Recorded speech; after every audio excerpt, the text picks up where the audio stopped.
Hello, my name is Dr. Mark Bosom.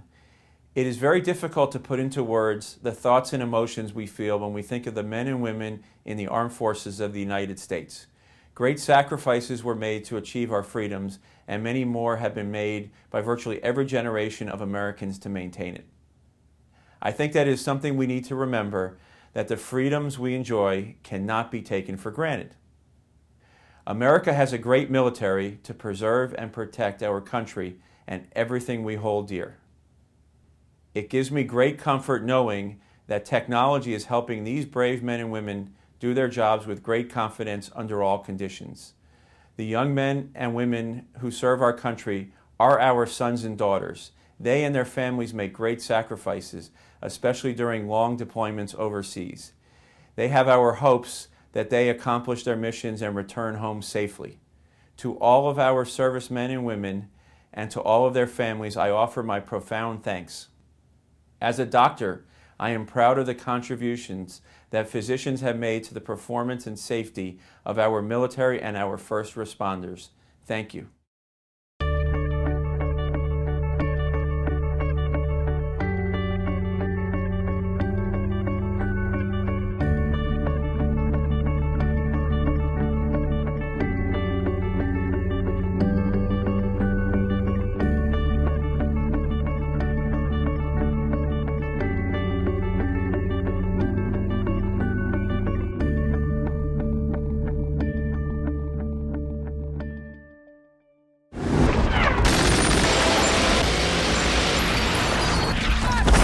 This is the Navy's elite special warfare team, the SEALs. Their tactic is to inflict maximum devastation with minimum manpower. Their attack relies on intense violence and an all-out fury to stun their target, and quickly fade away in the confusion. They've been called the world's most effective fighting force.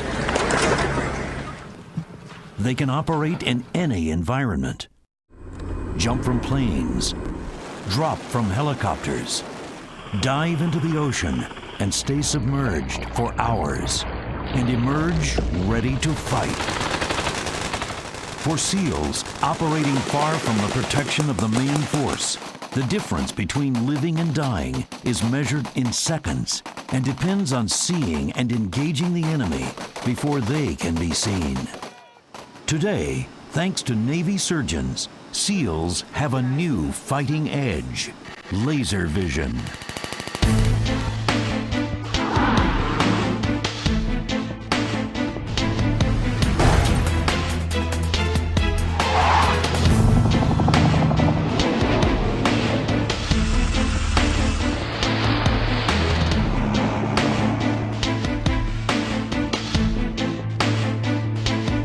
It's not science fiction, it's now. This is today's Army, Air Force, 53 miles now. Navy, Marine Corps. Together, they're the most advanced fighting force on the planet and beyond.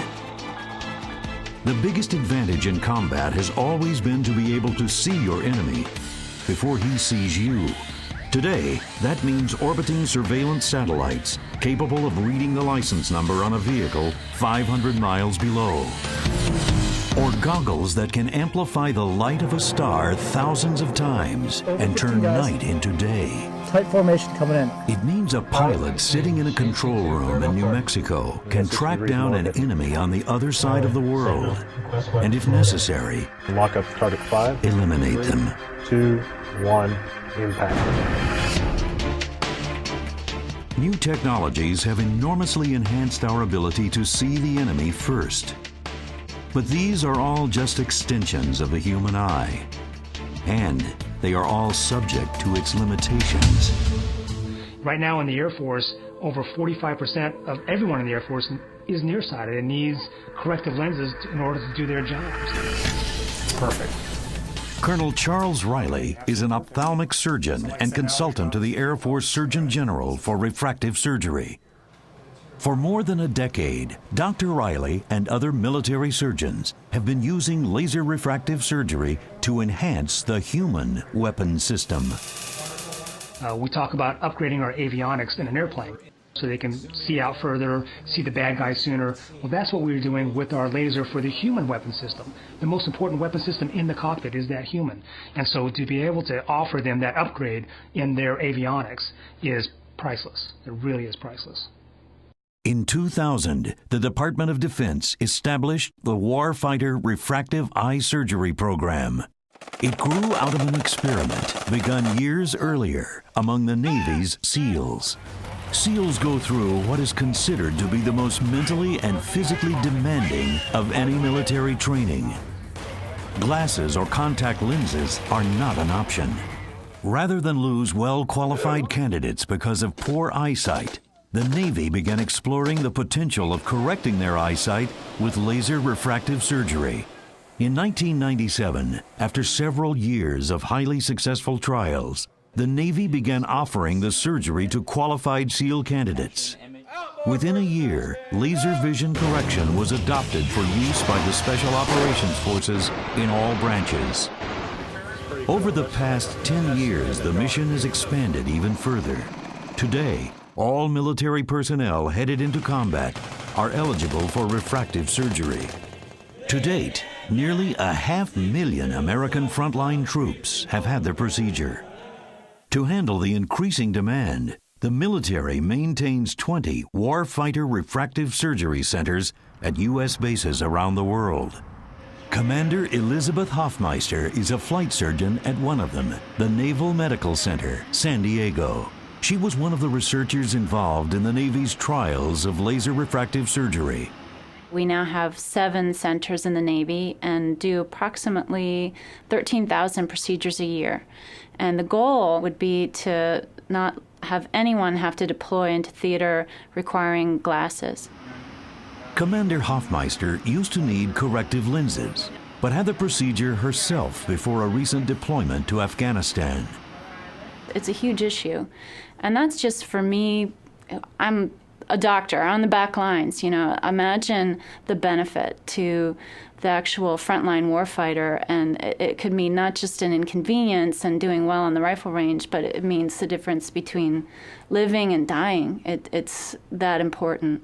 When we send a soldier off for deployment, that's one of the things that we as commanders have to do. We have to make sure that they are well trained, well equipped. If we can make him better and he is qualified for corrective surgery for his eyes, let's do it. General Frank Helmick is commanding general of the Army's 18th Airborne, the Rapid Deployment Force, and the deputy commanding general of U.S. forces in Iraq. He's had LASIK surgery himself. And our military has an advantage over our adversaries on almost everything, I think.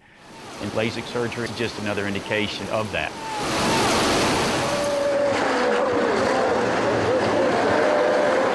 I think it's pretty well understood how difficult it is for an individual to make it through SEAL training. Captain Frank Butler understands. Before becoming an ophthalmologist, he was a platoon officer in underwater demolitions with SEAL Team 1.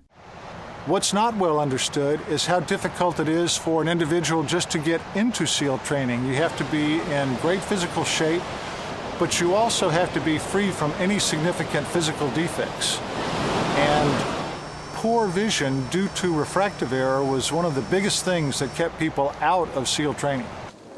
I was told, listen, your eyes are outside the limitations, and I'd pretty much come to grips with the fact that I wasn't going to be able to go into the SEAL teams towards the end of my junior year and beginning of my senior year. And I was heartbroken.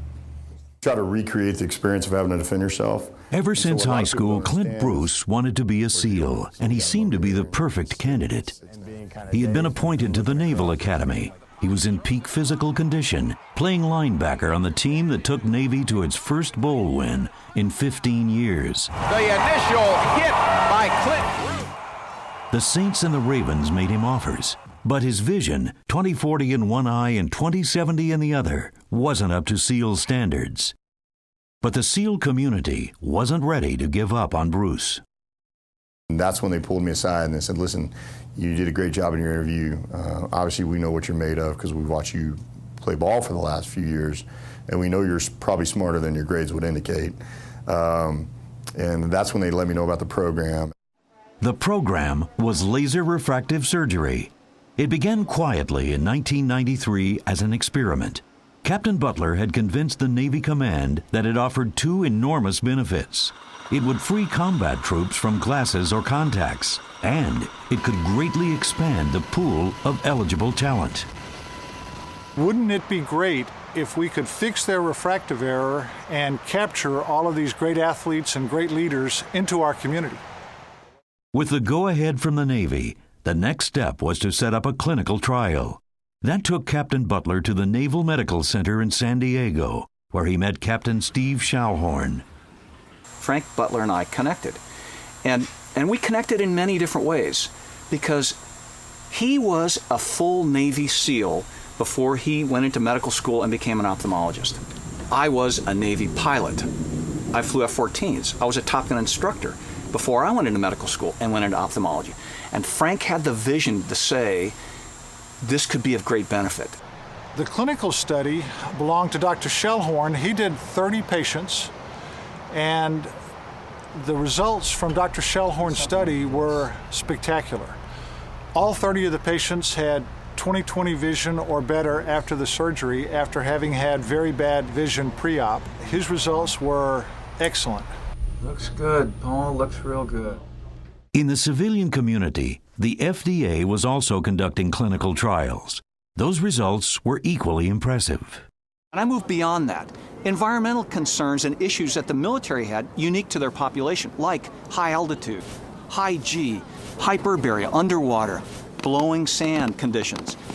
It was amazing how well folks did that in all the environmental studies that we looked at.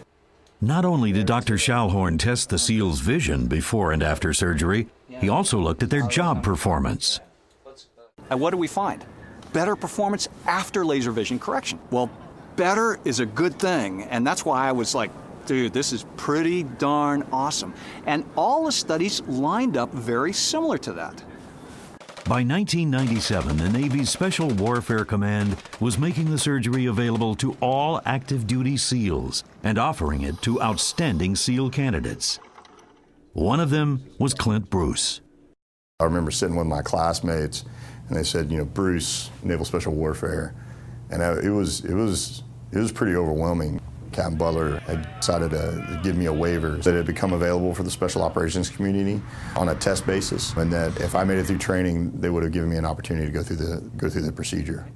But at least this time you won't be dependent on glasses. It wasn't long before the word was out about the program and the SEALs' new fighting edge.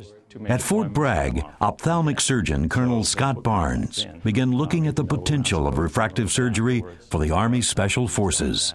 Some of these classified units that don't exist, but if they did exist, they interact with Navy SEALs, Navy special operators, and they talk about what's gone on. Hey, how'd you get this? What do you mean you don't wear glasses anymore? And these classified units are really the elite of the elite. They are really catered to because they do some very difficult, very tough things. And so when they kind of started pushing, saying, hey, we want this laser surgery, it caught the ears of the senior people that kind of run the show in the Army, and they said, hey, we need to pay attention because they think this thing is going to make a difference for them. Since then, the Army has enthusiastically embraced laser refractive surgery. It's estimated that over the past 10 years, more than 200,000 soldiers have had the procedure. One of the first was Dr. Barnes himself. That's great, almost finished. Having a soldier put his life on the line and come back and say, thank you, because I can see, and I did my job, and I came back to my family and my children because I saw through that ambush because you did surgery on me. Priceless. The operational forces, the people that go into harm's way, the aviators, the Marines, they pretty clearly saw the advantages. It became pretty apparent to me that those same advantages, and maybe even more and in a different way, would be applicable to naval aviators. And so I became interested in looking at the aviation side of laser vision correction very, very early on. The The whole concept of refractive surgery actually began 50 years earlier as an effort to improve the vision of pilots. In the days leading up to the Second World War, Japan was building the world's largest air force, amassing thousands of warplanes. But they didn't have enough qualified pilots. An unusually large proportion, 44% of Japanese, are myopic or nearsighted. Myopia is caused by a cornea that is too curved for the length of the eye, or an elongated eyeball. This causes light to focus in front of the retina instead of on the retina. The Japanese War Ministry named Tomatsu Sato, a well-known ophthalmologist and researcher, to find a way to treat myopia. Sato made incisions into the cornea, causing it to flatten. This, he reasoned, would move the focus to the correct point on the retina. Although he had some success, his results were too inconsistent, and interest in refractive surgery ended with the Japanese war effort. And people will see the beautiful field. It was revived 30 years later when a flamboyant Russian ophthalmologist, Stanislav Fyodorov, announced he had developed a cure for myopia. Dr. Fyodorov's approach was to make a series of cuts, radiating from the center of the cornea, producing a controlled amount of correction, a procedure he called radial keratotomy. He set up clinics across the Soviet Union with hundreds of technicians, each trained to do just one specific step of the procedure. The results of his radial keratotomy, or RK as it came to be known, were basically good, but not always predictable. About a third of his patients were overcorrected or undercorrected. RK all but disappeared when in 1980, the National Eye Institute issued a public warning about its safety and effectiveness. That prompted the Department of Defense to ban RK and all forms of refractive surgery for members of the U.S. Armed Forces. The military's ban remained in effect for nearly 15 years until Butler and Schallhorn convinced the Navy that a new form of refractive surgery was worth consideration. PRK, or photorefractive keratectomy, was a totally new approach. It used a laser to reshape the cornea instead of a scalpel. The cornea is protected by a thin layer of epithelial cells which must be removed before the laser can be applied. Each pulse of laser energy is computer-guided to a predetermined spot in the treatment zone, where it removes a minute portion of corneal tissue. After thousands of pulses, the result is a precisely reshaped cornea, slightly flatter, bringing the myopic eye into focus. In the civilian community, early trials showed even patients with high levels of refractive errors were achieving excellent results with PRK. One of the largest clinical trials of the procedure was the Navy's accessioning study conducted by Captain Schallhorn.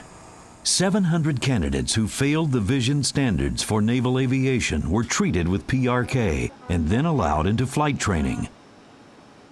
And we followed and tracked them through flight training and compared them to their peers. At the end of that study, in that comparison, we found that people that had PRK actually did better. And one important one was they had a lower what we call attrition rate. Their dropout rate was less. And that is very significant because it costs an awful lot to train a naval aviator. So not only did that study allow a wider pool of applicants in to become Navy pilots, which is of great benefit, but it also had cost savings associated with it. So that study was phenomenally successful in that respect. Despite the glowing results, Captain Schallhorn wasn't ready to recommend PRK for naval aviators. PRK has what I call an Achilles heel. It has a major issue for aviation, and that is slow visual recovery. It takes time. It can take weeks, sometimes months, to get the excellent vision that we want after PRK. That has great implication for aviation. So LASIK offers faster visual recovery. So if we can get an aviator, what we call back in the cockpit faster, it's a huge benefit. And not only to the aviator, but also in a cost-saving sense, because to requalify an aviator can be very expensive depending on how far outside of a week that aviator is from having landed on an aircraft carrier. It takes a while for the epithelial cells on the surface of the cornea to grow back. As they do, vision improves. But it could take up to 90 days before full correction was realized. 3 months downtime is a serious setback for a Navy pilot. Captain Schallhorn turned his attention to a new variation of laser refractive surgery that had the advantage of much quicker recovery. The procedure, being called LASIK, had a big bonus. Patients were having optimal vision within hours or days, not weeks and months. Instead of reshaping the surface of the cornea, as with PRK, LASIK reshapes the inner tissue of the cornea. An ultra-fine blade cuts a thin flap across the top of the cornea. This is set aside while the laser sculpts the inner surface. Once the proper correction is achieved, the flap is laid back in place. After a few minutes, as the flap dries, it rebonds with the surface of the cornea. No stitches are required. Although LASIK had the advantage of faster visual recovery, the quality of vision, especially night vision, wasn't as sharp as Dr. Schallhorn demanded for pilots. It was at about this time that a new technology came on the scene: wavefront aberrometry. NASA had used it to analyze and correct optical problems with their orbiting Hubble telescope. With wavefront, a beam of light is shined into an optic system. The light wave that's reflected back is then analyzed to detect any abnormalities, even the most minute. Dr. Schallhorn began using wavefront to analyze defects in the human optical system. This analysis was then used to guide the laser to correct for each of those defects. We combined the technology, a wavefront guided or custom procedure to sculpt the cornea and correct the refractive error in a procedure that was really a new form of LASIK. And it was that new form of LASIK that we found overcame the problems that we'd seen previously with LASIK regarding the quality of vision. But Captain Schallhorn still wasn't ready to recommend LASIK. He had one last concern. How stable the LASIK flap is a critical consideration. If an aviator has to eject, we don't want that flap, that LASIK flap, moving.